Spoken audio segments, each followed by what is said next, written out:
नमस्कार दोस्तों, स्वागत है आप सभी लोगों का। ऑर्गेनिक कंपाउंड्स में बहुत सारे मॉलिक्यूल्स होते हैं जो कि एटॉमिक लेवल पे एक दूसरे के साथ कनेक्ट होते हैं और ये एटम्स के बीच में जो कनेक्शन होता है वो सिग्मा और पाई बॉन्ड के थ्रू होता है। तो आज का जो हम टॉपिक लेकर आए हैं वो सिग्मा और पाई बॉन्ड के बारे में है। Sigma and pi bonds, examples of sigma and pi bonds, how to find sigma and pi bonds. तो सबसे पहले हम ओवरलैपिंग के कंसेप्ट को जानते हैं। मान लीजिए ये दो पेंसिल्स हैं और इसके ये दो हेड हो गए और ये पेंसिल के साइड हो गए। अब हमें इन दो पेंसिल्स को जोड़ना है, तो क्या आप बता सकते हैं कि इसके पॉसिबल कॉम्बिनेशंस क्या क्या हो सकते हैं? कई सारे कॉम्बिनेशंस हो सकते हैं। यहाँ पर हम दो तरह के कॉम्बिनेशंस को डिस्कस करेंगे। दो तरह के कॉम्बिनेशंस कौन कौन से हैं? हेड टू हेड कॉम्बिनेशंस और साइड टू साइड कॉम्बिनेशंस। अब देखिए, एक पेंसिल का हेड दूसरे पेंसिल के हेड के साथ जब कंबाइंड करता है तो उसको हम हेड टू हेड कॉम्बिनेशन कहते हैं। और दूसरे तरीके में जब एक पेंसिल का साइड दूसरे पेंसिल के साइड से कंबाइन करता है तो उसको साइड टू साइड कॉम्बिनेशन कहते हैं। सिग्मा और पाई बॉन्ड के बीच का कोर कंसेप्ट भी यही है। तो सिग्मा और पाई बॉन्ड क्या होते हैं? सिग्मा बॉन्ड एटॉमिक ऑर्बिटल्स के एक्सियल ओवरलैपिंग को कहते हैं, मतलब कि इसे हेड टू हेड ओवरलैपिंग भी कहते हैं। ये दो पी ऑर्बिटल्स हैं, एक पी ऑर्बिटल का हेड और दूसरे पी ऑर्बिटल का हेड। जब ये दोनों ओवरलैप करते हैं तो हेड टू हेड ओवरलैपिंग होती है और यही सिग्मा बॉन्ड बनाता है।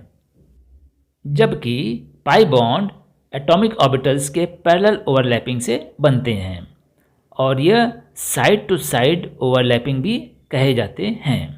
मान लीजिए ये दो पी ऑर्बिटल्स हैं, यह एक पी ऑर्बिटल का साइड है और ये दूसरे पी ऑर्बिटल का साइड है।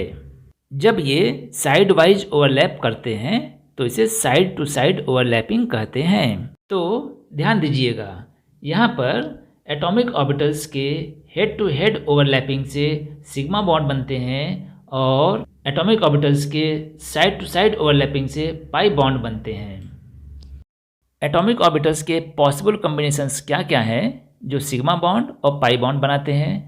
तो हम जानते हैं कि हेड टू हेड ओवरलैपिंग से सिग्मा बॉन्ड बनता है और एटॉमिक ऑर्बिटल्स के साइड टू साइड ओवरलैपिंग से पाई बॉन्ड बनता है।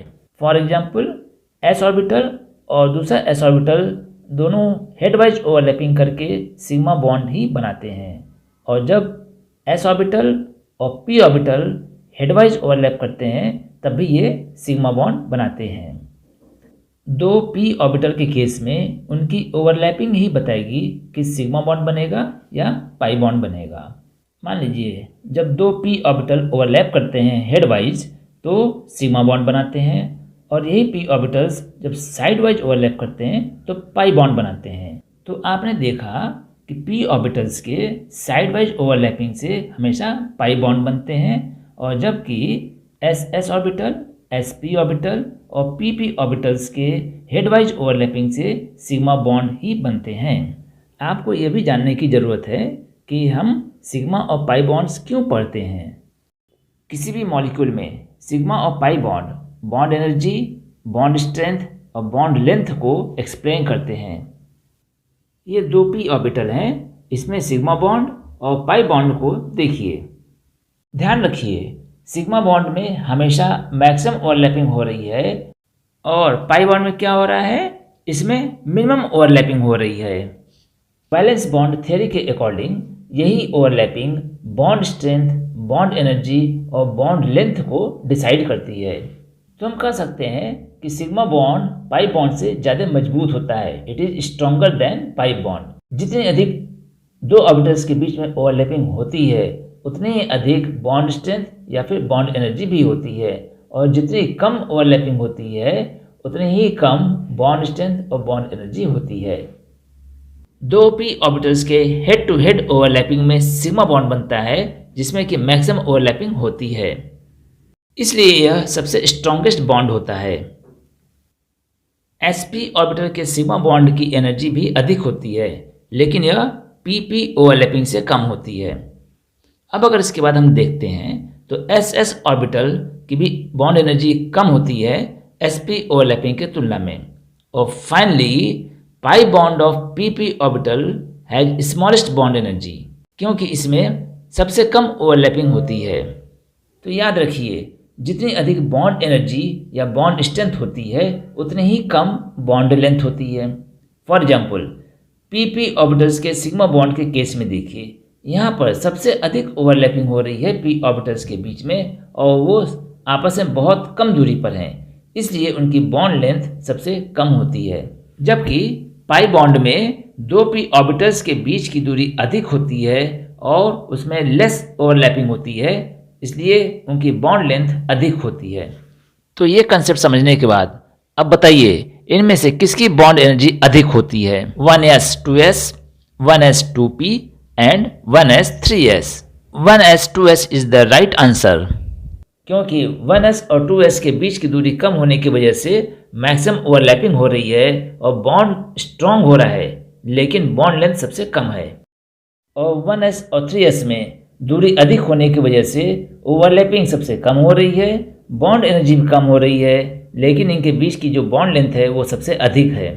तो किसी भी मॉलिक्यूल में सिग्मा और पाई बॉन्ड उस मॉलिक्यूल के बॉन्ड स्ट्रेंथ, बॉन्ड एनर्जी और बॉन्ड लेंथ के बारे में ही बताते हैं।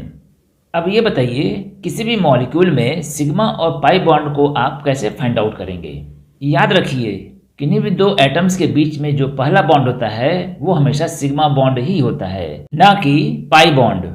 उनके बीच में सेकेंड और थर्ड बॉन्ड ही पाई बॉन्ड होंगे। तो आइए कुछ एग्जाम्पल से समझते हैं, जैसे water H2O, ethene C2H4, ethyne C2H2, propionic acid C3H5OH और sulphur trioxide SO3। Water molecule में ऑक्सीजन एटम हाइड्रोजन के साथ सिंगल बॉन्ड बनाता है और यह सिग्मा बॉन्ड है। यहाँ पर दो सिग्मा बॉन्ड हैं, कोई भी पाई बॉन्ड नहीं है।